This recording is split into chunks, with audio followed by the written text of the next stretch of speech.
diferente, não é aquela coisa mesmice, entendeu? Boa noite, prezados internautas. Nós estamos aqui mais uma edição do Jornal Contato, que hoje contamos com a presença do jornalista, né, Luiz Carlos Batista, e o Pedro Luiz Biriski, que é o patrimônio do jornalismo aqui na cidade de Taubaté. Então, nesse momento, nós estamos dando início, e o tema hoje nós vamos abordar unicamente as pesquisas eleitorais. Veja só, entendendo por pesquisa também aquilo que nós, como jornalistas, colhemos pelos bastidores dos palácios, da Câmara, de partidos, de coligações e tudo mais. Então esse é o nosso tema hoje, e nós acabamos, nessa semana, foi uma semana rica de informações, que foram divulgadas duas pesquisas. Na quinta-feira, a TV Vanguarda, o Ibope, e junto com o Ibope, divulgaram uma pesquisa com resultados surpreendentes, né?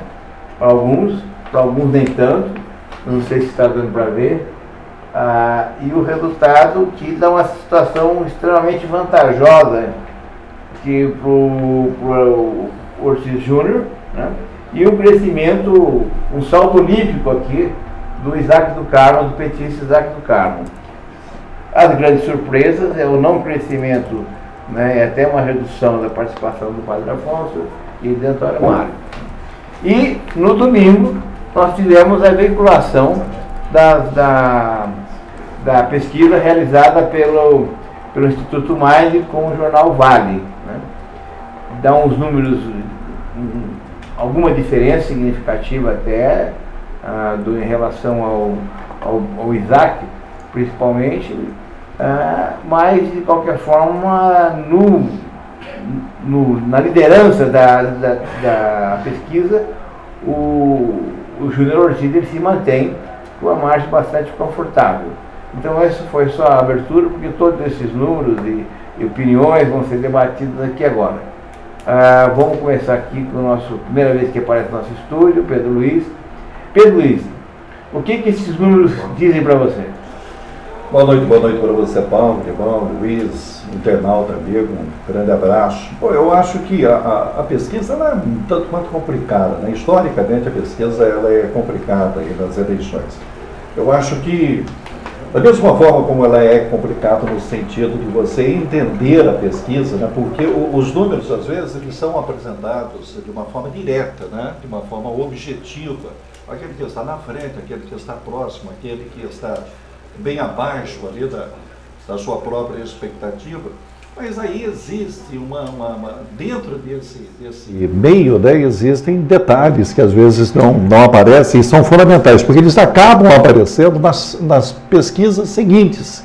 Eles começam a apresentar um resultado diferente a partir de 10 dias depois, 15 dias depois, primeira, segunda, a partir da segunda e terceira. Esses números que não foram apresentados na primeira, eles começam a surgir com detalhes. É um tanto quanto complicado.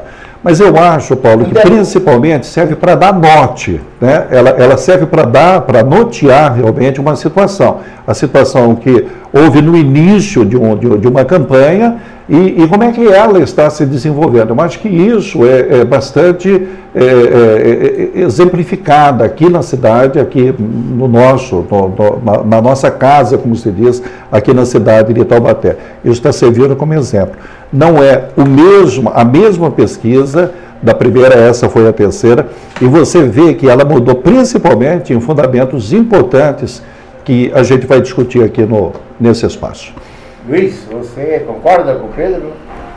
Boa noite, Paulo. Obrigado por mais uma vez ter convidado a gente para participar de uma conversa, mais do que um debate, uma conversa entre amigos. Primeiramente, eu queria fazer uma referência nada boa, né? É do nosso amigo Irani Lima, jornalista que recentemente esteve com nós aqui, né, Paulo? Exato. Debatendo sobre o mesmo tema, e ele está no hospital ainda, na UTI, vai ter que passar por uma cirurgia muito delicada no coração. Ele escolheu isso, os médicos dizem que é uma operação de risco, mas ele, bravo, corajoso, Irani, não, eu topo, pode marcar a operação que eu vou, prefiro a operação do que ficar nesse estado até que eu estou até agora. Então, um abraço e boa sorte para ele, que Deus ilumine esses médicos e dê uma nova vida para o nosso amigo Irani. Uma corrente positiva. Exatamente. Positiva, o Irani é forte, viu? Irani é forte, gosta da vida, briga pela vida. Eu acho isso bacana. Ele já esteve em situação também delicada aí na sua vida, em matéria de saúde, de hospitais. Corajoso. Corajoso, venceu e vai vencer de novo, se Deus quiser. Deus quiser. Paulo, nesse dia que eu estive aqui, inclusive, eu disse que eu conheci o professor Alexandre, o proprietário dessa empresa MID, e que eu duvidava muito que tivesse alguns números não reais, que não fossem realmente a realidade do pensamento do taubatiano hoje, né? Eu quero retirar o que eu disse. Opa! Eu quero retirar o que eu disse. O que o fez mudar de opinião? Não, nada. Eu não quero mais acreditar em pesquisa. Não, nada contra o professor Alexandre, nada contra... Eu não quero mais acreditar em pesquisa. Aliás, eu comecei a me questionar. Para que serve a pesquisa eleitoral? Para que serve? Para que serve? Por que o povo precisa saber? Para quê? Para quê? Por que o cara precisa saber que está em primeiro ou segundo? Não, eu não sei se ela serve, mas que realmente fica todo mundo esperando por ela. Claro, é notícia. Mas você põe o quinto lugar, o eleitor dele, fica triste. Para quê? Só para influenciar, e infelizmente influencia aqueles que não gostam de perder o voto, que os indecisos que gostam vai votar em quem vai ganhar. E tem. A gente sabe que tem, gente que bate no peito, que nunca perde a eleição, pega a pesquisa e vai se mediar pela pesquisa. Então, eu começo a questionar para que pesquisa, né? Eleitoral. Sou muito favorável a uma pesquisa para saber os problemas da cidade, o que a população está querendo saber, mas pesquisa, eu vou falar para você, a partir de hoje, eu não confio nem desconfio de mais nenhuma. Eu acho uma inutilidade, talvez um desserviço à escolha do taubatiano, do eleitor. Você me desculpa, eu vou ter que entrar nessa bola dividida aí, e discordar profundamente do meu amigo Luiz Carlos em falar que é um desserviço. É muito pelo contrário. Eu acho que essa informação a população tem o direito de saber. Tem que saber quais são as tendências que estão presentes, para ela, inclusive, ter a convicção do voto que ela vai ter. Se ela prefere um voto útil ou não, se ela prefere reforçar uma ideologia ou não. A convicção do eleitor deve ser o programa do candidato. Tem que saber que ele está escolhendo uma pessoa pelo programa, pelas propostas, e não porque está em primeiro ou segundo lugar. Mas aí eu discordo, você também, se me permite. Essa informação, como é que está o quadro, a corrida eleitoral, isso faz parte das regras democráticas de todo mundo inteiro, assim, no mundo democrático. Se você for na China, por exemplo, você não tem informação alguma. Vamos mudar para a China, então. Em Cuba não tem, né? E na Venezuela, o Hugo Chávez ameaça fechar jornal que divulga a pesquisa, desfavorável a ele. Eu acho que, infelizmente, até por esses casos que já ocorreram no passado de compra de pesquisas, né, comprovadamente, depois, quando vai chegando próximo à eleição, aí a empresa vai afunilando, aí dá o resultado certinho e ela acertou. Mas ela é importante. Eu acho até que ela não vai. Mas importante para quê? Ela não é fundamental, mas ela é importante. Escolher um de governo, um candidato que tem as melhores propostas para a cidade. O que a pesquisa vai influenciar? Não, eu acho que... Vai influenciar negativamente, vai escolher quem está em primeiro. Primeiro, que eu acho o seguinte, eu acho que o próprio candidato, ele se utiliza dessa pesquisa, né? E o candidato... Mas se utiliza para quê? Se utiliza para saber, para acelerar a sua campanha, para mudar o foco. Mas ele faz. Agora, não, ele faz. Eu gostaria de dizer, Paulo, justamente isso. Eu acho que os candidatos, se você pegar aqui, os candidatos, por exemplo, foram apresentadas duas pesquisas. Elas são quase idênticas, né? Quase idênticas. A forma como foi mostrada... porque a forma como foi mostrada são diferentes, mas se você pegar o profundo ali, os números da pesquisa, elas se aproximam. A pesquisa que foi apresentada agora no fim de semana... 14%. Pois é, porque você tem uma margem... Não, quando você tem uma margem de erro, por exemplo, nessa pesquisa que foi apresentada agora no fim de semana, dá 17% para o Isaac. Por exemplo, estou citando um exemplo aqui. 17. Na pesquisa do Ibope, ele tem 21. Tem uma margem de 4 para mais ou para menos. Então, se você pegar esse para mais, se for para mais, vai aproximar dos 21 que foram apresentados por Isaac na pesquisa do Ibope. Da mesma forma que o Ortiz Júnior, na primeira pesquisa, ele apareceu lá no topo, né, da pesquisa com 42. Se você jogar uma média aí de para mais ou para menos, para ele foi para mais, foi apresentado para mais, vai se aproximar do número que foi apresentado aí pela imprensa. Eu só achei isso, eu acho até que a pesquisa, embora ela se aproxime, elas não são iguais, mas elas se aproximam, para um candidato ela foi para cima, para outra ela foi para baixo. Não, mas tem informações que o eleitor tem que saber, que os candidatos têm que saber, porque eu não concordo que só os partidos que têm dinheiro para contratar instituto de pesquisa tenham acesso à informação. Eu não concordo. Não, todos têm que ter. Então, mas eu acho que tem que divulgar mesmo. E as regras hoje, a experiência brasileira é interessante, porque você tem que registrar a pesquisa. Eu tenho 11 pesquisas, 12 pesquisas aqui comigo. Mas eu só posso mexer com as pesquisas registradas. Paulo, de todos os candidatos, as pesquisas que foram apresentadas, eu mantive contato com eles, né, dentro da programação de jornalismo e tudo mais. E num papo informal, a pergunta ela sempre vem à tona. O que você achou da pesquisa? E todos, não teve um que falasse, é errada, não está acontecendo, não é isso que está acontecendo. Todos usam uma expressão, praticamente, está se aproximando da informação que eu tenho. Então, todos, de uma forma geral, falam isso. Mesma coisa comigo. Paulo, então, eu vou fazer uma pergunta para você, então. Tá. Você que é o entrevistador, então eu vou fazer uma pergunta.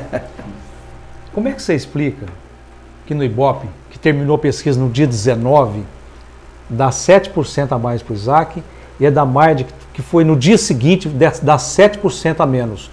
Pode até usar métodos diferentes, científicos diferentes, tudo, mas não pode ter uma diferença tão grande. E nesse período, Paulo, de 24 horas, o que aconteceu de tão relevante que deu tanta diferença? Na minha opinião, nada aconteceu que pudesse alterar tanto os índices. Olha, eu tenho alguma experiência com e estatística, né? Porque já mexi muito com isso, já dei até aula de estatística, mas isso não vale a pena. É o seguinte, o grande segredo de uma pesquisa, e ela cada vez é mais... Quanto mais consistente for a amostra, mais perto da realidade ela se aproxima. Então, o grande segredo é como você monta essa amostra. Vou te dar um exemplo que talvez fique mais fácil.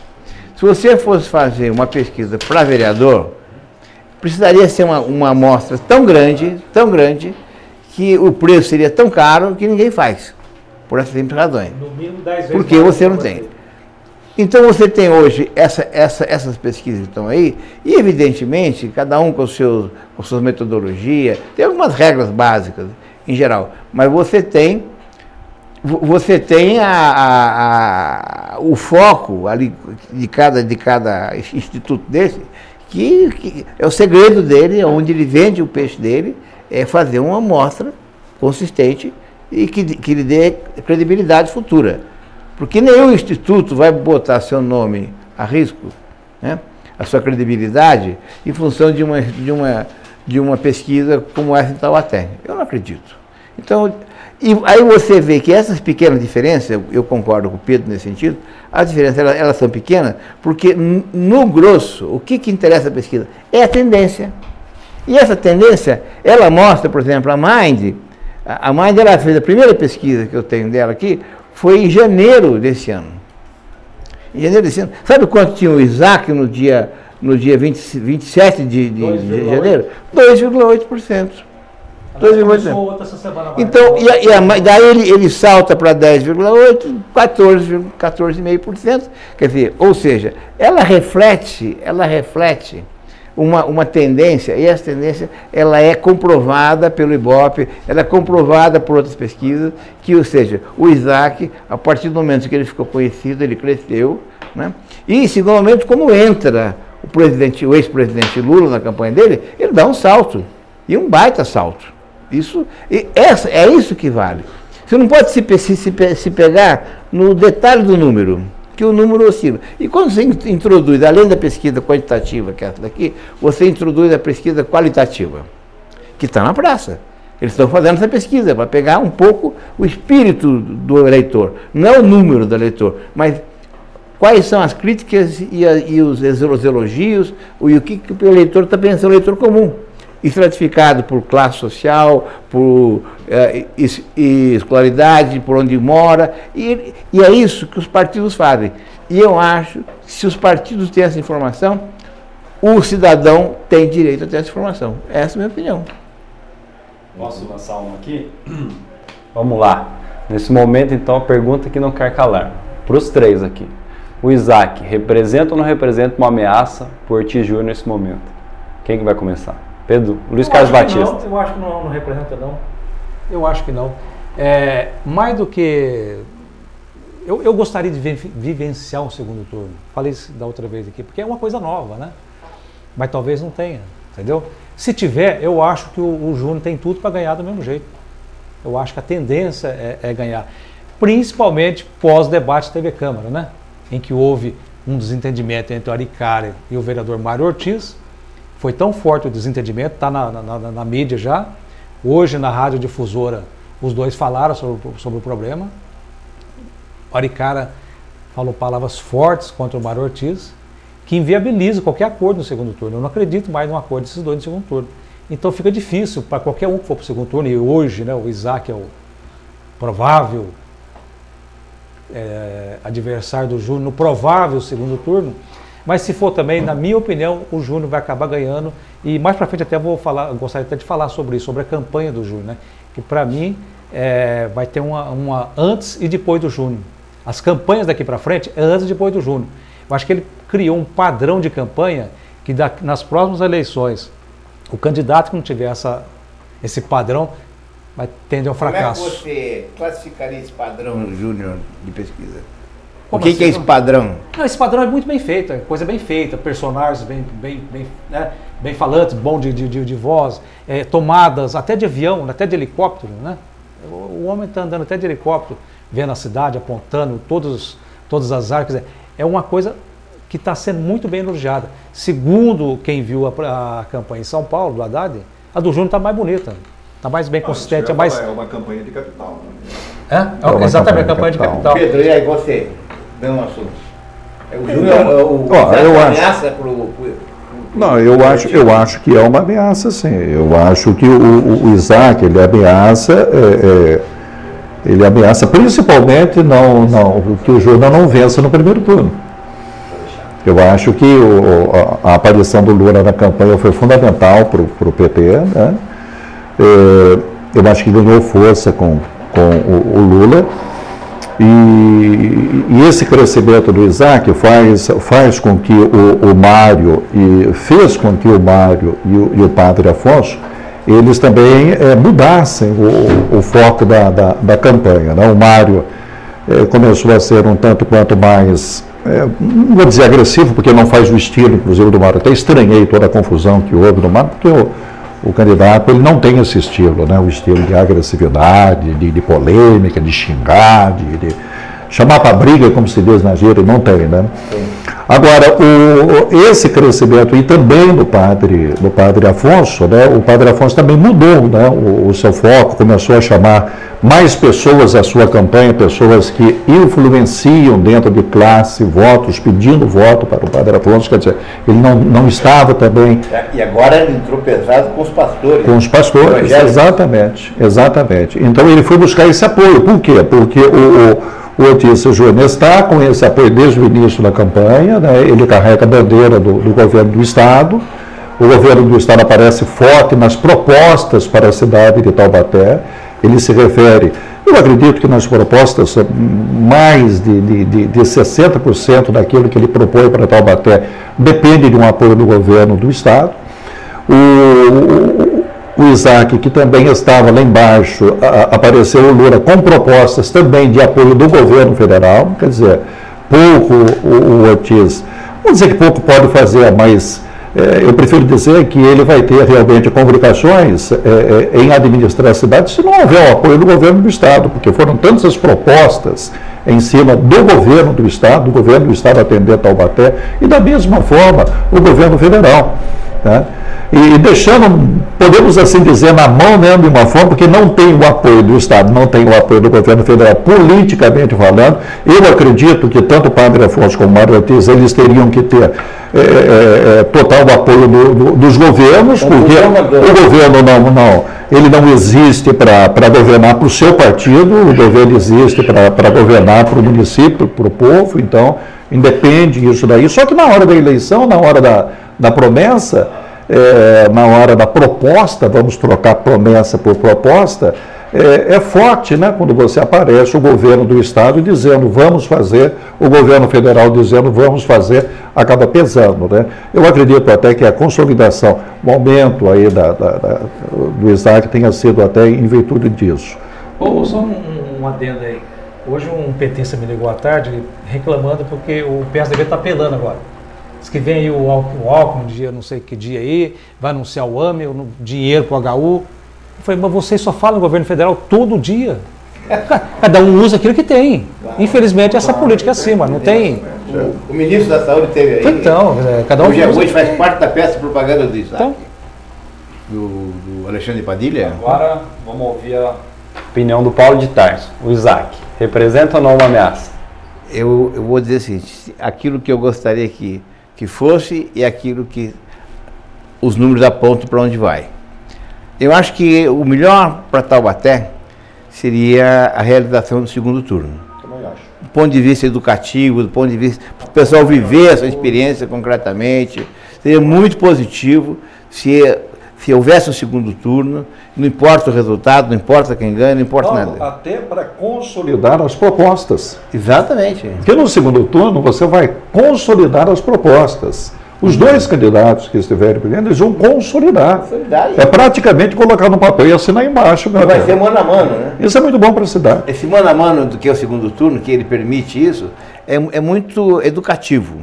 Né? Contribui para o fortalecimento da democracia, contribui para quem for eleito já ter uma maioria, né, garantir. Né? É claro que se for eleito no primeiro turno, né, também é democrático. Agora, então essa aí é aquilo que eu gostaria que acontecesse para Taubaté. Os números não apontam nessa direção. Né? Os vários institutos, esses dois institutos que nós falamos e as outras informações que a gente obtém por fora dos tracking e outras pesquisas que são realizadas, né, não apontam nessa direção. E quando você pega a pergunta, como tem aqui, se fosse mano a mano, né, com o Isaac, que está em segundo, é 58%, 56% a 20% qualquer coisa, 26%. 27%. Então, é um resultado acachapante nesse sentido. Né? Você acha que não tem simultâneo? Eu acho que a tendência hoje, considerando essas pesquisas que nós temos, considerando o número, dificilmente haverá segundo turno. Sozinho nessa, porque eu acho que tem. Não, eu vou dizer por quê. Porque esses números aqui que são divulgados, são os números divulgados considerando os indecisos, os votos branco e os votos nulos. Quando você retira esses votos, que eles não são contabilizados, né? Então você só trabalha com os votos válidos, o Júnior passa agora, está com quase 60%. Então não sou eu que estou dizendo, são as pesquisas que estão mostrando. Paulo, uma coisa que eu acho, né? Não é interessante, é que eu acho. Eu acho que os candidatos não Júnior, os outros quatro, podem crescer, né? E com tendência mais para o Isaac crescer. O Júnior se estabilizar, eu acho que não tem segundo turno mesmo. Eu acho difícil o Júnior errar.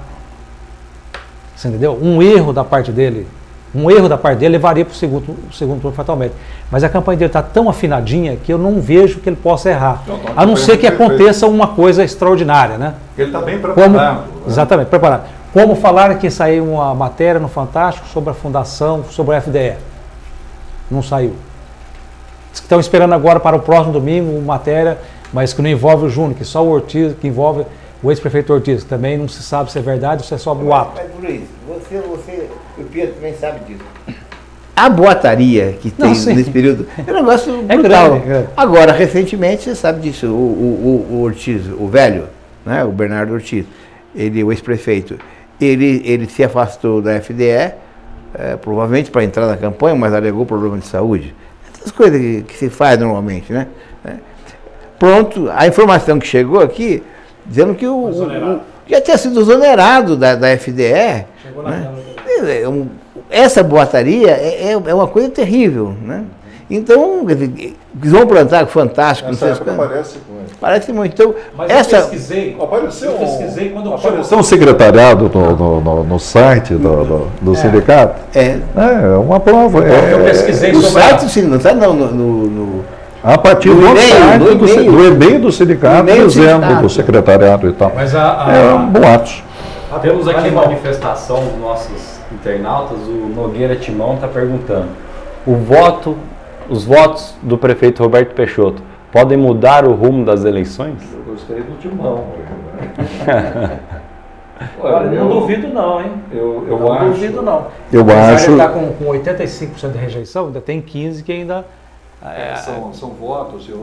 Pode ajudar, porque está faltando pouco para ir para o segundo turno. São votos de pessoas que gostam do governo do prefeito Roberto Peixoto, que não é a maioria, na minha opinião, mas são pessoas que vêm recebendo, de certa forma, aí, né, um apoio social da prefeitura. Né? Esse apoio social, você sabe que pode dar um número, né, um número substancial. Já ajudou o IBGE, né? Já ajudou, exatamente. Eu ainda hoje tive um almoço com o Aricara, e o Aricara estava esperançoso, né, que houvesse uma mudança, que haja uma mudança, né, a partir dessa questão do Peixoto e tal, conseguir fazer talvez o Isaac para o segundo turno. Né? E eu ponderei... Afonso. Sim. Mas o Isaac está precisando disso, que os outros cresçam. Cresçam também. Não, sem dúvida. Não, fazer os outros crescerem... Porque... Não, por isso que eu estou dizendo, eu ia até acrescentar, Paulo, justamente isso. Esse crescimento do candidato Isaac do Carmo é um crescimento na pesquisa e que dificilmente, porque é o voto decidido na linha de chegada. Agora nós partimos para a linha de chegada. O voto que é conquistado nesse momento, ele é mais convicto, ele é mais certo do que o voto que é dado por candidato 2, 3 meses antes da eleição. Veja as pesquisas anteriores. Né? Você entendeu como é que é? Porque 2, 3 meses aparece o forte, aquele que é forte e tal. A tendência é aquele que disparou ele, não que ele perca, mas que ele perca votos, que diminua essa margem que é estonteante do início, né? Agora, aquele que cresce na reta final, ele não perde aquele voto. Então, se você tem, na minha opinião, o Isaac do Carmo crescendo, e nós temos o Mário Ortiz, que tem experiência política, que tem nome na cidade, foi prefeito, fez aí uma boa administração, tem o seu colegiado, podemos assim dizer, né? E temos o Padre Afonso, que faz um trabalho bom na Assembleia, né? É um bom deputado, na minha opinião, ele tem também o seu colegiado, ele tem também os seus votos. Da onde é que esses candidatos vão buscar votos? Se não o Isaac, aqueles que estão ainda brigando pela eleição, Mário e o... Não tenha dúvida que eles vão buscar em cima dos indecisos e até aqueles que estavam apostando Agora eu vou lhe dar um número muito, muito interessante, pelo menos da pesquisa Mind, que ela diz o seguinte: entre essa de janeiro, a de 2 de setembro e essa última de 20 de setembro, né? Os votos indecisos, eles sobem no meio e hoje está em 11,2%. E os nulos e brancos, ele praticamente se mantém 6,5%, 6,2%, 6,5%. Ou seja, nós temos nessas 3 pontos aqui, 17,7%, 20,9%, 17,7%. Ou seja, nós estamos praticamente com o eleitorado, o voto válido definido. Então, hoje, quem crescer de um lado vai roubar do outro. E não tem mais condições, porque isso aqui é muito curioso, porque se repete também no Ibope, essa consolidação do voto. O voto hoje ele está consolidado. Então, hoje, se alguém crescer, alguém vai perder. Não tem como. E o Ari insistia nisso. Falei, não, nós temos que né, nós vamos crescer por causa disso. Falei, bom, você pode torcer, Agora, se os votos já estão consolidados, né, você vai tirar como? Até onde? E tem alguns efeitos que a gente observa em São Paulo, que São Paulo é um exemplo, né, que, vamos dizer assim, que é o caso do efeito Lula. Né? O Lula entrou na campanha pesado, entrou a Marta Suplicy, botou o time, o primeiro time em campo, titulares absolutos, aquilo que ela bancar, caiu. Né? O Fernando Haddad. Fadiga de material. Em São Paulo, existe um fenômeno chamado fadiga de material. Ninguém mais aguenta dobradinha PT, PSDB. Ou seja, essa polarização cansou. Né? Aqui, eu não sei se vai chegar, mas tem possibilidade, porque a fadiga do material do Lula é nacional, não é só em São Paulo. Existe uma fadiga já visível, a gente já percebe isso. Portanto, se... Fadiga do material, você fala, é superexposição? Não é superexposição, a pessoa está cansado daquele discurso, cansado daquela cara, cansado do que, sabe, fadiga de material, fadiga. E o PSDB está não sei quantos anos no poder em São Paulo. Todo mundo, ninguém aguenta mais o PSDB em São Paulo. Né? Por isso que nós tem um russomando lá. Aqui em Taubaté tem um fenômeno diferente. Foi um governo tão corrupto, esse que nós estamos vivendo aí hoje, do Peixoto, e de repente o pessoal tem saudade do velho Ortiz. Né? Tem gente que vai dizer, mas roubou tanto quanto. Eu não sei, mas a fama dele não é essa. Né? Ele é conhecido como austeridade e tal. Então, quer dizer, a fadiga de material que o Peixoto causou nesses 8 anos que ele governou, esse desastre que foi, acabou levando a uma saudade do velho Ortiz. Né? No meio disso tudo, tem gente tentando entrar nesse vácuo. O Isaac, o padre tentou. Agora, de qualquer forma, é um outro tipo de polarização. Então, o voto do Peixoto, hoje, aquilo que ele levar, ele vai perder. O padre pode ganhar uns votinhos? Pode, mas o resultado, o que ele ganhar, ele vai perder, ele vai ganhar de um lado e perder do outro. Então, Paulo, mas a gente não pode esquecer também que não é algo restrito a Taubaté essa disputa. Né? Hoje, a nível nacional, principalmente no Sudeste, existe uma disputa direta do PSDB com o PT. Né? Então, o que está acontecendo aqui em Taubaté, na verdade, está espelhando aquilo que está acontecendo. É um reflexo do que está acontecendo hoje no Brasil. Né? Até, em virtude disso, o maior grupo na coligação, o maior tempo, isso daí conta também, né? O maior tempo que está acontecendo para o PSDB e para o PT. O PT vem atrás ali do PSDB em matéria de conquista de tempo.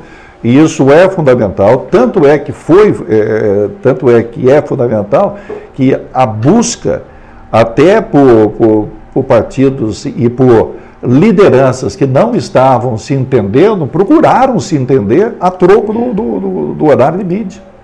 Né? Isso aconteceu. Por exemplo, ninguém queria o PMDB, porque vinha do governo, né, do prefeito Roberto Peixoto, mas ao mesmo tempo estava todo mundo torcendo, né, para que o PMDB o escolhesse, para que ele não escolhesse o PMDB. Eu acho que a história aqui em Taubaté foi justamente essa. Né? O Padre Afonso cometeu um erro político, não aceitou o PMDB, não aceitou coligar. No final, Peixoto vai apoiá-lo. Quer dizer, ele teria o apoio do mesmo jeito do corpo, teria vereadores do lado dele, teria mais tempo na TV. Luiz, não foi uma estratégia... Ele não aceitou, mas houve pressão dentro do partido para que ele aceitasse. Tem essa também, ele não aceitou, né? Pela bancada de vereadores, porque era uma coligação geral. Mas eu estou dizendo, mas a assessoria ali, né, a assessoria queria, porque o tempo era importante. E acabou acontecendo agora. O partido foi para o PT e o prefeito Roberto Peixoto abraçou a campanha do padre. Informação de última hora que chegou para a gente aqui, a campanha do Fernando Borges foi indeferida pelo Tribunal Regional Eleitoral. Ele já estava indeferida. Os advogados vão recorrer agora para o TSE, né? E aproveitando esse gancho aí, vocês acham que vai ter uma renovação na Câmara Municipal? Mas antes de entrar na renovação da Câmara, nós vamos entrar num campo vasto. Eu queria finalizar essa parte aí do padre Afonso, porque tem dois episódios que são marcantes, que envolvendo o padre Afonso com o Peixoto, com o prefeito Roberto Peixoto. O primeiro foi lá para o mês de maio, não sei se vocês se lembram disso, e os dois episódios envolvem o Jornal Contato. Lá no mês de maio, né, o que aconteceu? Nós flagramos, né, obtivemos informações, fizemos até uma reportagem sobre isso, que era a respeito do acordo que teria sido fechado entre o padre Afonso e Roberto Peixoto. O padre Afonso espumou, estava desmentindo, só que o acordo estava firmado. E quem me garantiu isso foram pessoas que tinham participado do acordo, junto com o padre Afonso. O padre Afonso, muito incomodado, né, com o vazamento dessa informação, né, ele foi para cima do Peixoto. Passou a atacar o Peixoto reagiu imediatamente. O resultado dessa reação, né, foi exatamente tentar impor o seu candidato, que era o Antero Júnior, né, Antero Mendes Júnior, junto com o Luciano, tal, porque o padre partiu para uma ofensiva. E o padre, essa indefinição do padre, de não querer. Ele podia perfeitamente falar, eu quero sim, eu quero o apoio do Peixoto, não é dele. Eu quero da máquina, eu quero do funcionalismo, Ele podia ter uma desculpa qualquer. Né? E agora, a semana passada, o que aconteceu? Mesma coisa. Né? Ou seja, uma reunião fechada, realizada no flat Olavo Bilac, né? E em que a ordem expressa era para que a imprensa não tivesse acesso, que não soubesse que estaria havendo aquela reunião. Né? 40 pessoas. 40 pessoas. E quer ser sigiloso. Pois é exatamente isso. Mas no dia, na mesma noite, a gente ficou sabendo. E no dia seguinte, os detalhes chegaram com mais detalhes. Detalhes com mais detalhes. Né? E a história que a gente levantou era claro. Foi feito um acordo. Quem foi que fez esse meio de campo? Foi o ex-secretário de Negócio Jurídico, o Antero Mendes Júnior, né, que fez E a fonte não foi ninguém, nenhum passarinho, foi ele que me contou. O Antero Mendes Júnior que me falou, falei, Antero, é a reunião de ontem e tal, ele meio pegou de surpresa, acabou confirmando a reunião, e ele falou que ele não iria dar detalhe da reunião, porque ele não sabia, do acordo, aliás, não da reunião, do acordo, porque o acordo tinha sido feito a portas fechadas entre o Peixoto e o padre Afonso. E eu unido com essas informações todas, vou atrás do padre Afonso, e quando falei, padre, o que foi o acordo? Como é que foi qual o teor da conversa reservada entre o senhor e o prefeito?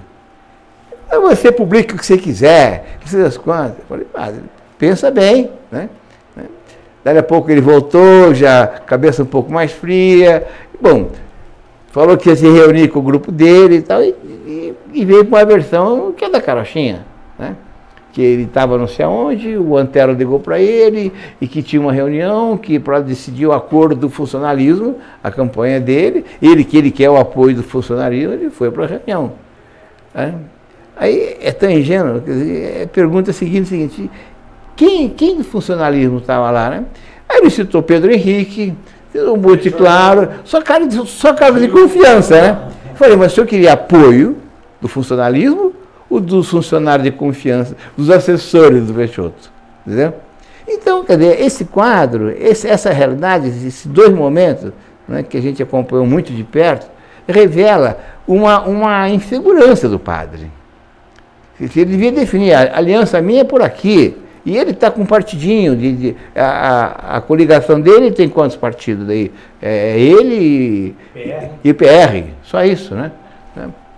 Então, uma coisa muito pobre, né? Em termos de volume, de densidade política, né? Ele veio de ter uma posição clara, eu quero funcionalismo, eu quero a máquina, eu quero... Né? Não, ficou nesse vai, não vai. E, curiosamente, que desde o início, quem acabou entregando o ouro do padre foi exatamente o mesmo que tentou agora detonar a campanha do Júnior Ortiz, que é o Djalma Santos. naquele momento, o Djalma falou assim, o padre Afonso é meu amigo, tomo café com ele, me reúno com ele regularmente e tal, né? Então, esse jogo, se a política fosse mais transparente, mais aberta, seria muito mais tranquilo e a população, os eleitores, teriam condições de votar. Por isso que eu defendo informação total para o eleitor, porque o eleitor não é bobo, ele sabe separar o joio do trigo. Muito bem. Agora, e agora o dos renovação na Câmara. Pesquisa o Vale/Mind, realizada, divulgada domingo, diz que 58% dos entrevistados não pretendem votar em um nome que já está na Câmara, querem um nome novo. Vocês acham que isso aí vai se concretizar? Quanto que é a renovação? 23,7%? Quanto que é a renovação? 58 é contra, não, favorável a 23 é favorável. 3%. 23%. Fala, Pedro. Você é mais velho. Obrigado. Cabelo branco. Pelo menos um cabelo, né? Também já está diminuindo, viu, Luiz? Vai acabar chegando aí no Luiz. Ele corta o cabelo daquele jeito, não Pois parece que ele está branco. mas então estou falando, já estou olhando, estou me acostumando. Bom, eu acho o seguinte, eu acho que naturalmente vai ter essa renovação na Câmara, né? Naturalmente, porque você tem 14 para 19 e quantos candidatos não estão participando? 3. Não, Então, temos 12 candidatos à reeleição, vereadores à reeleição. 12. Então, aí você já tem 7, O Chico está fora. 8. Você está falando pelo TSL? Tem que esperar o Chico garante que está dentro, né? Vamos ver. Bom, eu não sei, eu acho que dessa renovação não vejo muita novidade, não. Eu acho que a grande maioria vai se reeleger. Posso falar como cidadão? Claro. Não estou falando como assessor de imprensa, não. Eu tenho quase certeza que quase a totalidade vai se reeleger. A pesquisa está dizendo isso. Você sabe por quê? Paulo? 23%, só 23% quer os atuais vereadores. Não precisa mais do que isso. Para que todos se reelejam, não precisa mais que 23%. É uma coisa matemática. Porque é matemática. São 23% para 12%. E são 58% para os outros 300 candidatos para distribuir. Então é uma coisa muito boa para a atual Câmara, que vai reeleger quase todo mundo. Aí tem aqueles detalhes que a gente já falou até no outro debate nosso aqui, que é o seguinte: vereador, deputado, senador, deputado federal, estadual, assim que eles são eleitos, eles ficam fazendo campanha durante 4 anos com dinheiro público. Eu não sei porque o pessoal ainda quer financiamento de campanha. Os vereadores, os parlamentares, de maneira geral, ficam em campanha permanente. Dia a dia. O trabalho do dia a dia do vereador já é uma campanha, não tem como dissociar. O trabalho dele é trabalhar junto com a população e estar fazendo aquilo, atendendo a população de alguma forma ou de outra. Então, é difícil. Com a população, eu tenho minhas dúvidas, porque uma coisa é você ser um despachante de luxo, né? E outra coisa é você fazer um trabalho junto à população. No meu entendimento, pelo menos no tempo que eu ainda militava politicamente, você trabalhar junto com a população é ajudar a organizá-la, ajudar a lhe dar mais instrumentos de conhecimento, é você participar das suas demandas. Isso é uma coisa. O vereador e os deputadores, o que eles fazem? Eles são um despachante de luxo. Ele pega o recadinho aqui, vai levar para o prefeito, vai trocar. É como se fosse uma troca, um negócio, né? O seu voto amanhã é meu, eu te dou alguma coisa hoje, né? É só marcada lá. Então, Paulo, ele nem consegue atender a demanda, né? São tantos os pedidos de populares dos vereadores que eles não conseguem, obviamente, atender a todo mundo. Mas a atenção que é dada para o munícipe, né? O munícipe procura alguém que o ouça, alguém que dê essa carta para ele, sabe? Alguém que dê a atenção ali naquele momento que ele está precisando de médico, precisando de remédio. São obrigações naturais aí de um governo, mas que os vereadores são colocados como ponte, né? E o eleitor acaba, ou o vereador acaba marcando, né? Nome, telefone, para depois dar um lembrete, sabe? Isso acontece naturalmente. Isso não acontece. Não. Não, parlamentar é parlamentar. Ele vai lá discutir se a lei está certa, se formulação de novas leis. É a casa do legislativo, né? Aqui não, aqui a Câmara é o seguinte, a Câmara ela quer, os vereadores, então até é marcante isso, né? Eles querem ficar bem com o prefeito, porque se o prefeito atender às suas demandas, eles estão conseguindo um cacife na eleição futura. Paulo, mas isso é campanha, isso já é a partir da campanha. Você não vê, não ouve nenhum candidato a vereador dizendo, olha, eu quero que você me eleja para que eu possa defender os seus pensamentos, trabalhe pela coletividade, vou fiscalizar a prefeitura e só. Não me peça favor nenhum que isso eu não vou atender, porque não é papel do vereador. Não vai ser. Aliás, o Pedro lembrou bem, a maioria 90% das propostas de campanha dos candidatos a vereador, dos 325, é isso. Vou trabalhar para educação, saúde, vou fazer aquilo, asfalto. Pode votar comigo. E vai fazer como? Como que ele vai fazer? Não, e aí eu sou obrigado a recordar alguns momentos que houve um atrito entre o jornal e a maioria dos vereadores, porque a gente já fez cabo, Brasília aqui, né? A Poliana já foi pizzaiola, né? A própria Graça foi um desastre em determinado momento, e mudaram de comportamento.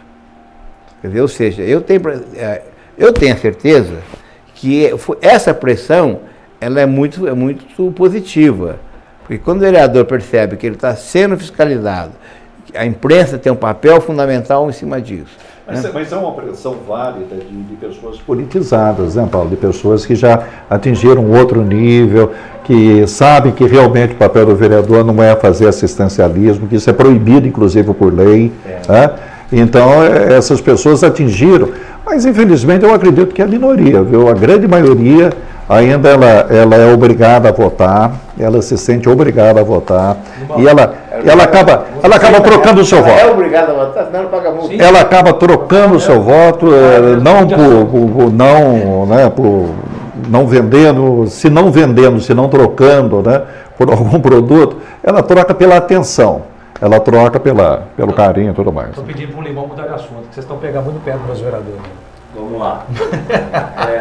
Durante a convenção realizada do PT, PMDB, PSDC, o vereador Aricara, presidente do PMDB, disse que a coligação Aricara Filho, disse que a coligação pretende fazer de 6 a 7 vereadores.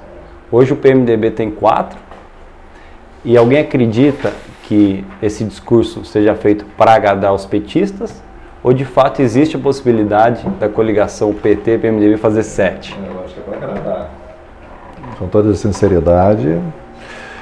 Bom, eu acho que se a gente for seguir de que os vereadores que estão na casa, por todo o trabalho realizado nos últimos 4 anos, eles têm muito mais chance do que qualquer um que está concorrendo na coligação. Né? Então, o primeiro ponto é esse daí. A coligação é grande, tem bons nomes.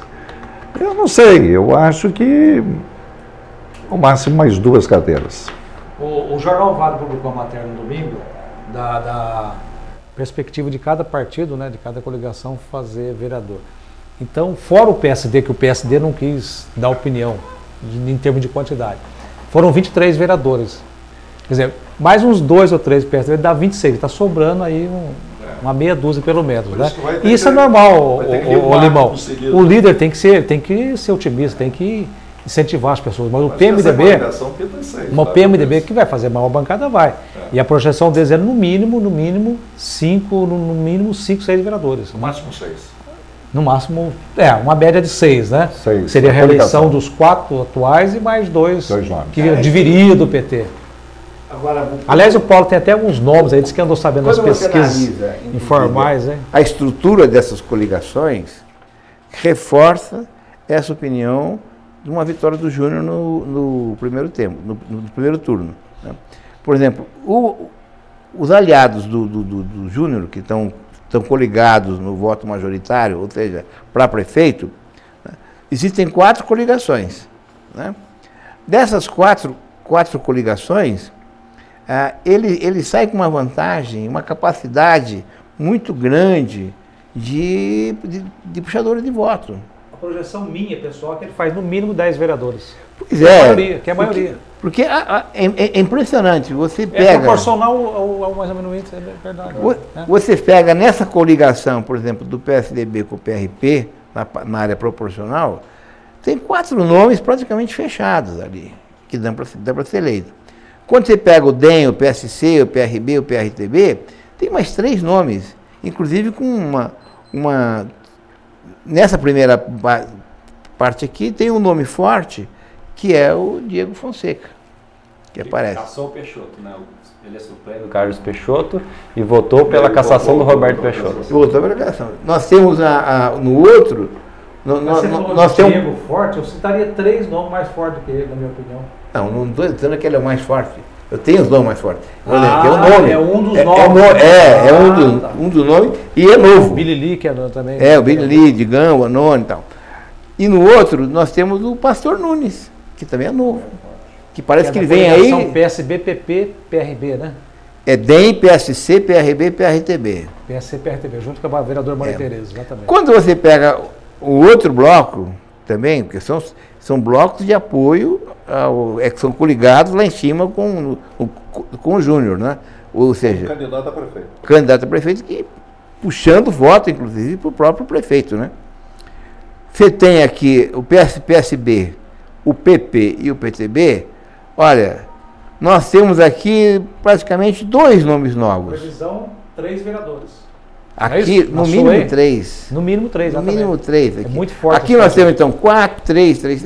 E nós temos aqui, lá embaixo, né, o PDT, PTC, PMN, nós temos um nome de quebra, que é o tal do Neneca.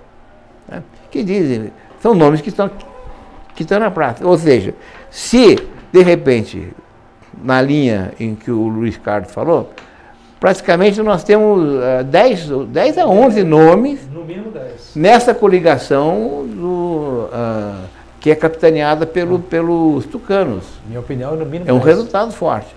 E do outro lado, você coloca numa linha tênue, né, que não dá para contar com muito voto, por exemplo, o caso do Jefferson Campos, PV. Você tem o apoio ostensivo do partido, liderança do partido, grana do partido e tudo mais, em cima da mulher de um assessor padre, né? Que é a tal família que gravita em torno da candidatura do padre. Né? E isso está deixando, quando tem a possibilidade, a coligação do PV, ela praticamente é PV e PR, né? Você tem o Luizinho, que já é candidato, você tem o Jefferson, que já tem outros nomes fortes lá. Tem o Rinaldo do Real, né? Que são nomes, mas veja só, hoje, inclusive, o Luizinho estava no almoço que eu estava. O Luizinho está preocupado. Aliás, tem muita gente preocupada. Eu também acho. Né? E quando você vai para outra composição, que é do PT, é PMDB-PT, rapaz, se isso aqui, os nomes que estão aqui, eles não vão fazer. Tipo assim, Alexandre Vilela vai ser eleito provavelmente, Ari Cara Filho, Carlão Peixoto, o Baiano já não sei, porque o Baiano já vai trombar com Baiano, Salvador, Vera Saba, né? E outra coisa, e a quantidade de votos que esse pessoal vai ter? Quantos que vão ter? Porque está em torno de 8 a 9 mil votos por coligação para fazer... Não, para cada candidato, 8.500 votos. Né? Significa, se você tem 5 candidatos, você tem que ter, no mínimo, na sua coligação, mais de 40 mil votos. 42.500 votos. É muito voto. Mas hoje, Paulo, aí você é um entrevistador, eu vou fazer uma pergunta. Qual é o estágio hoje do eleitor? O eleitor hoje ele não procura o nome e não o partido? Ele procura o nome. Sim, mas o nome... Está coligado, tudo bem, está puxando voto lá pro prefeito, tá, eu acredito que sim, porque ele faz a campanha em cima daquilo ali e tal. Mas eu não sei, a escolha principalmente a vereança, eu acho que não varia um pouco, não varia não. Não tem esse sentido de votar porque está na coligação e tudo mais. Ele vai muito no nome, né? Quando a gente cita os nomes é porque a gente já sabe eu sei, uma tendência. Sentido, né? Não tem esse sentido? Tem. São coisas que não se confundem. Exatamente. Né? Mas você não pode... Tem uma força de atração? Tem. Quer dizer, quando você tem uma campanha tipo do Júnior, né, o tipo do Isaac, o tipo, qualquer outro que seja, do padre, né? É que ele tem mais partidos na coligação, mais nomes na coligação e acaba puxando naturalmente. Né? Acaba puxando. Agora, que faz uma campanha muito mais ampla, né? Muito mais. Ela vai nos tentáculos lá da periferia, né? Coisa que o candidato a prefeito normalmente não vai, né? Quem vai mesmo, quem vai, tem esse lado, como é que a gente fala, mais. Que penetra. Um contato mais direto. Mais direto. É o vereador. O vereador. Por isso que tem essa estruturação toda de campanha. Você acha que Taubaté tem 325 candidatos, por quê? Principalmente o grosso. Onde é que está o grosso? Está na campanha do Júnior, né? Porque ele fez com antecipação. Isso está incomodou todo mundo, porque é uma campanha milionária. Eu conheço muito candidato que abre totalmente a possibilidade da obrigação de votar, ou você pode votar em quem você quiser para prefeito. O importante é o trabalho aqui do candidato a vereador. Paulo, fazendo uma pegando esse gancho que você falou da campanha milionária do Júnior, eu vejo que a classificação pela pesquisa eleitoral, primeiro, segundo, terceiro, quarto e quinto, é proporcionalmente ao aspecto financeiro da campanha. Você pode ver, quem tem a campanha mais milionária, que você falou, o Júnior, está em primeiro.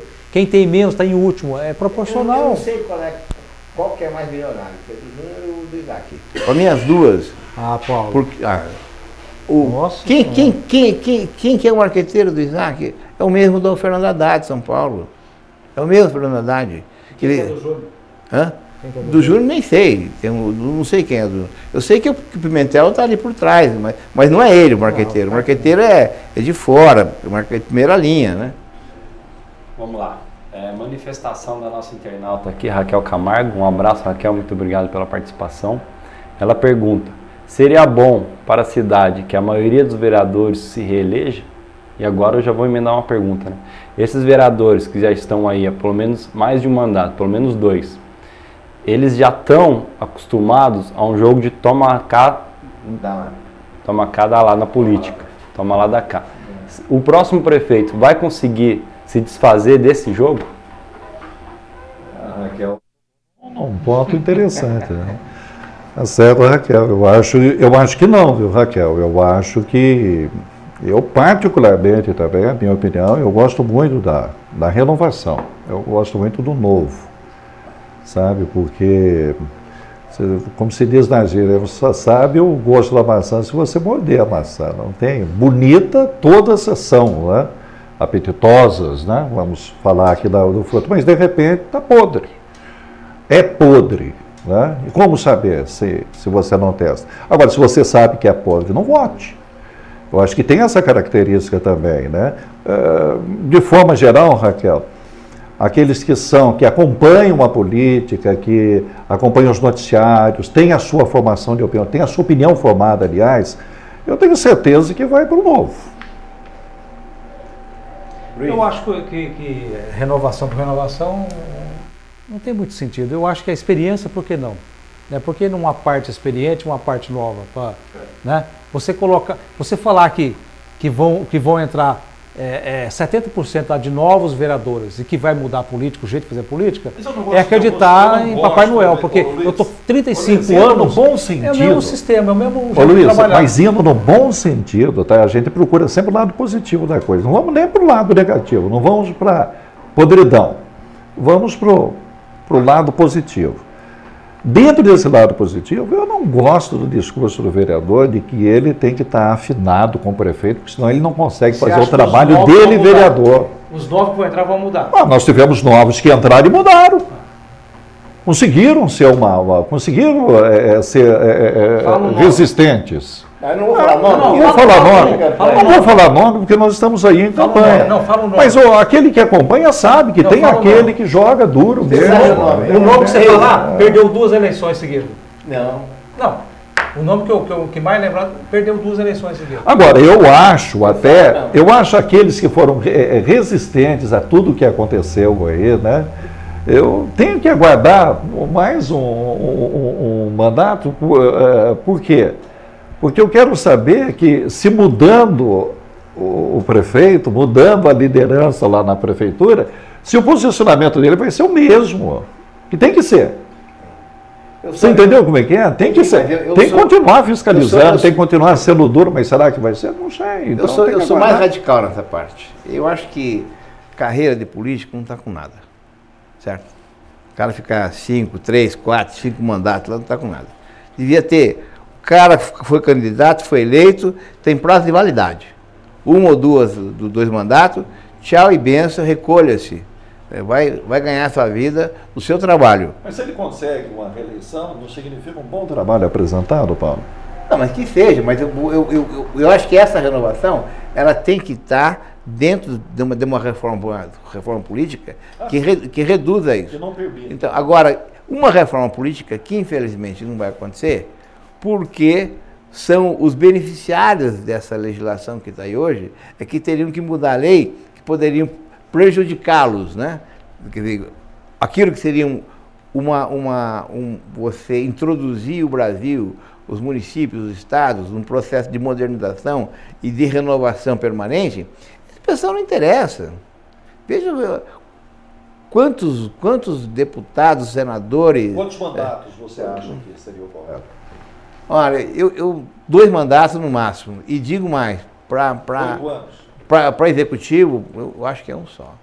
1 mandato para executivo e 2 mandatos para parlamentar. É contra a reeleição, no caso. Ele pode até voltar depois. Depois, claro, se você foi vereador, depois se ele quiser ser candidato a deputado estadual, tudo bem.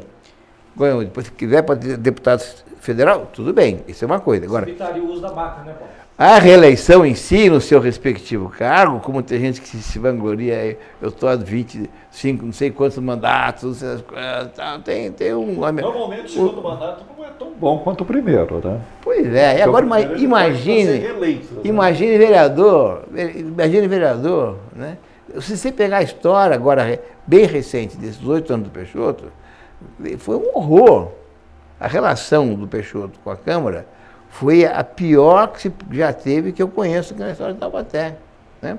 Porque ele tornou-se ostensiva a ação dele de ir lá e comprometer, comprar e adquirir. Esse mensalão de Brasília acontecia aqui. Não é aquilo que todo mês tem um mensalinho ali, não. Não.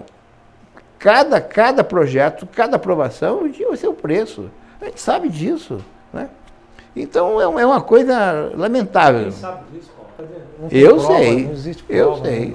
Agora, se vierem perguntar para mim, dá nome, eu não sei. Mas que eu sei, é evidente. Que não tem prova. Quando tem prova, eu falo.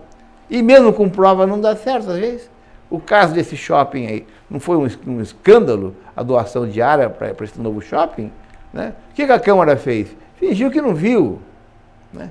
Quando o pessoal rodava a Câmara lá, né, os empresários, os caras que ganharam o shopping, eles tinham o escritório deles, ganharam o shopping, não ganharam o terreno, de 2,5 milhões, tinham 10 mil reais de capital social. E o escritório deles funcionava em Pinheiros, tinha 8 empresas funcionando na mesma salinha. Não dá. Entendeu?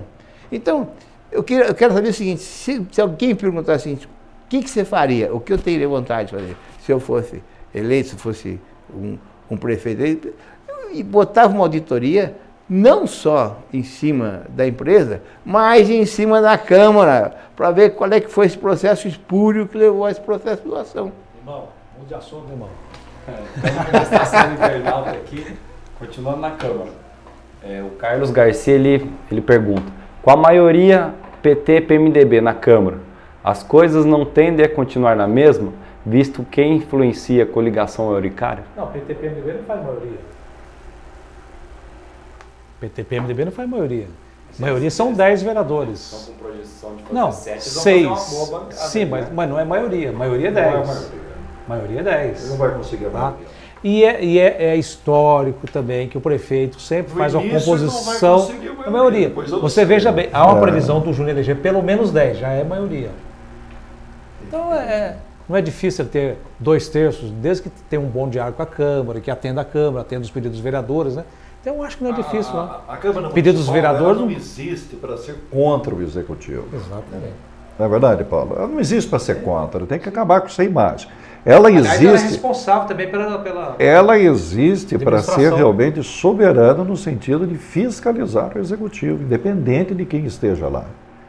Independente se o prefeito é do seu partido e tal, eu acho que ele deve isso ao eleitor, ele deve isso ao povo, essa honra ao povo, a honra do voto, né? Mas ele não está ali para ser contra quem está no governo, pelo contrário, a afinidade é até interessante para o município.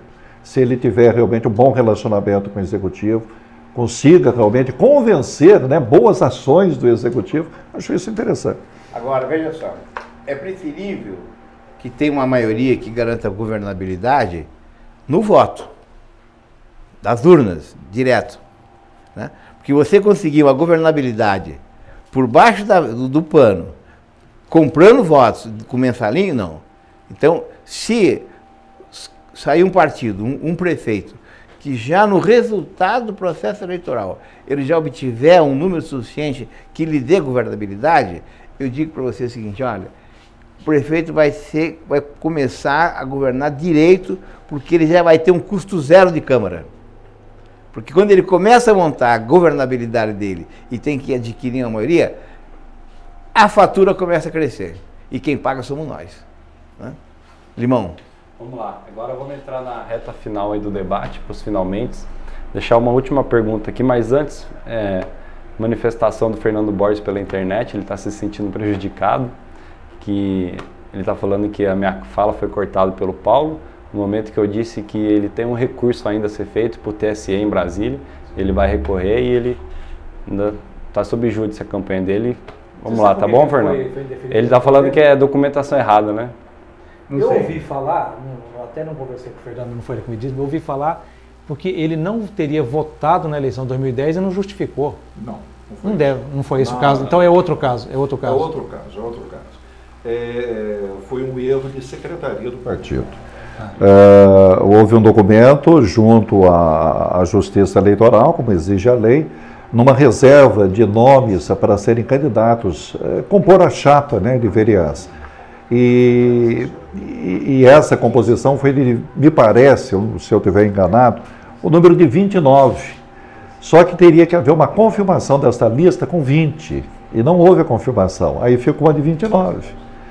Quer dizer, na prática, desculpa até o Fernando se eu estiver enganado, mas foi isso que eu captei numa conversa rápida que eu tive com ele. É isso mesmo, né? Aí o que acontece? Os 9 que estão aí fora da lista não fizeram campanha, eles estão fora. Só os 20 que estavam dentro da chapa. Só que perante a justiça tem 29. Ele perdeu na primeira, perdeu na segunda, vai tentar em Brasília. Esse caso de não votar e não justificar foi de uma outra candidata. Foi a Luana. E a última pergunta aqui. Que foi assessora do vereador Henrique. O que esperar desses próximos 15 dias aí que restam para a campanha? Eu primeiro ou Luiz? Eu primeiro? Pode ser você, Pedro. Eu acho que, com toda sinceridade, eu acho que a tendência ainda é que haja o segundo turno. Então, para que haja o segundo turno, o júri vai ter que cair um pouco. Né? E o Isaac, o Mário Ortiz e o Padre Afonso crescerem nesta votação para atingirem aí a possibilidade de segundo turno. Eu não estou dizendo que é o que eu desejo, eu estou dizendo que, aliás, vou repetir aqui, né? Eu acho que seria bom para a cidade, porque daí você tem uma consolidação de propostas no segundo turno, né? Mas com toda sinceridade, é uma visão que eu tenho. Eu acho que o Mário ainda vai conseguir subir, o Padre Afonso vai conseguir ainda obter uma votação, vai subir esse número, e o Isaac, a tendência é que ele suba ainda mais um pouco. Eu acho que isso vai fazer com que haja o segundo turno. Você acha que o padre sobe por causa do Peixoto?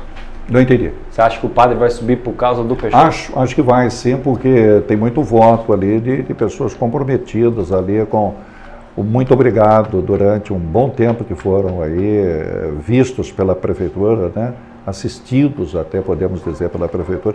Eu acho que isso acaba refletindo em votos. Luiz?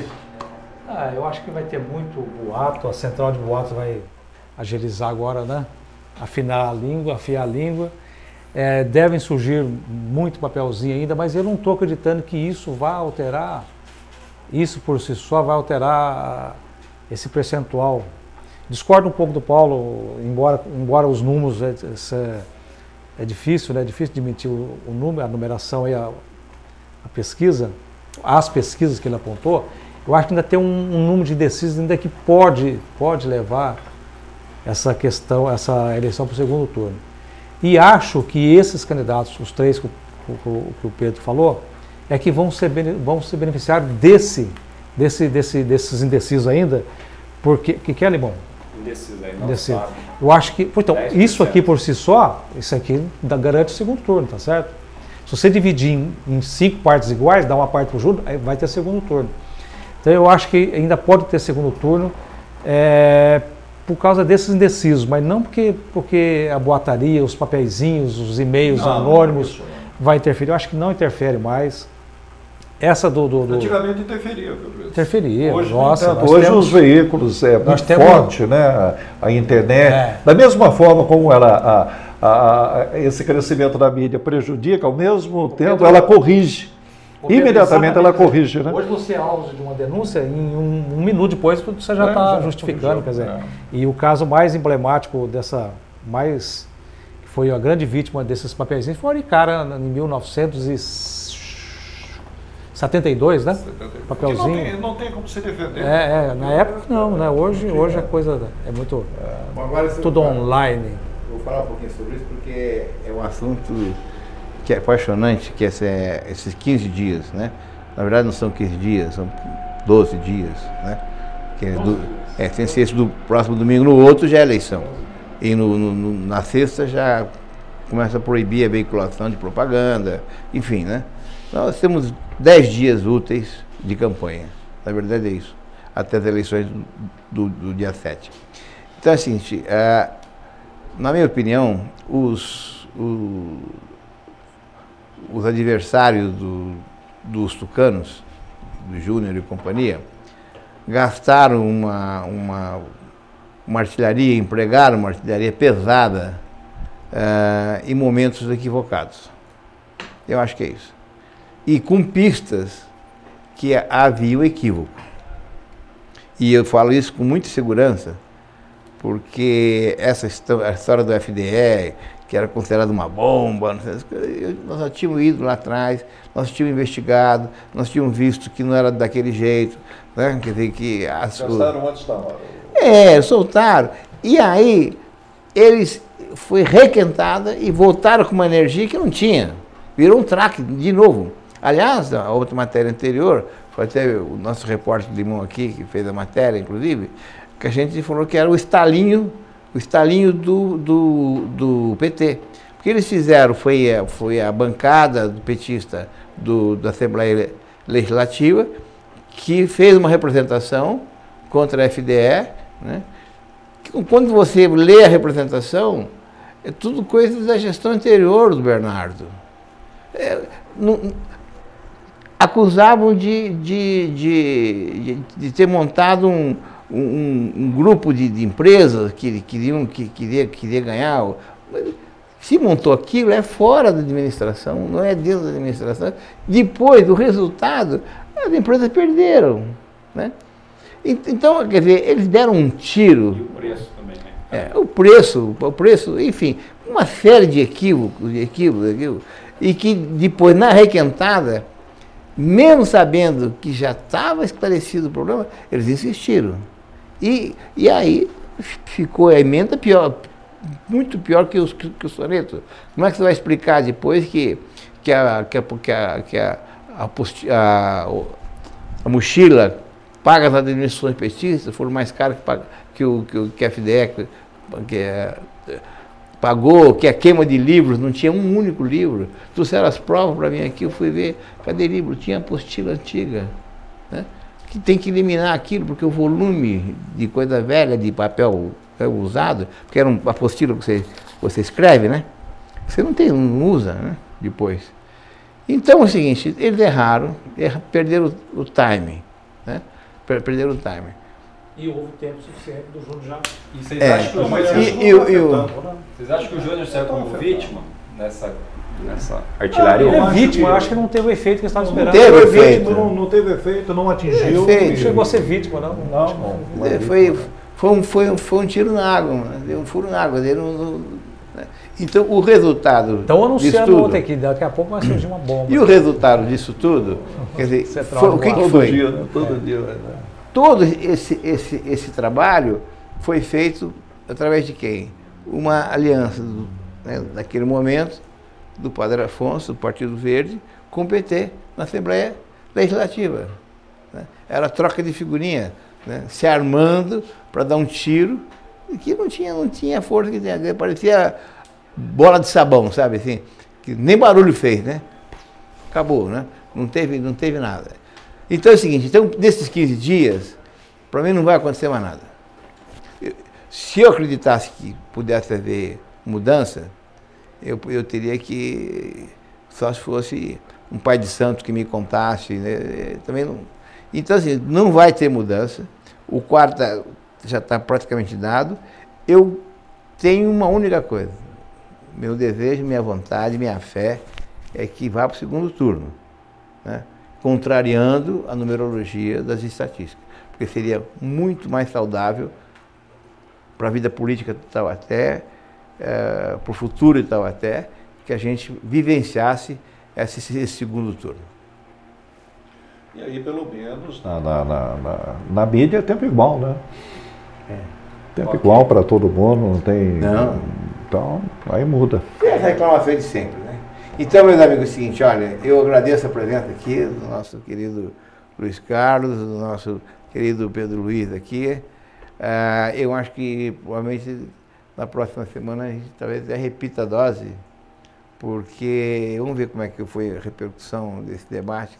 Eu acho que tem muita gente querendo saber exatamente essas pequenas coisas que a gente vive no nosso cotidiano e que, infelizmente, a gente não consegue transmitir. Muito no bastidor, né? Exatamente. E a jornal não tem espaço para tudo, né, Paulo? Não tem. A vantagem de você trazer jornalistas para o debate é que o jornalista em si é uma pessoa que tem uma rede de informantes, recebe informações de diversas fontes.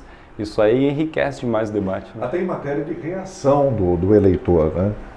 Porque no dia a dia você tem aí reações do eleitor, né? Dúvidas do eleitor, ele tinha um voto já certo, hoje já não tem, ele tem certeza, enfim.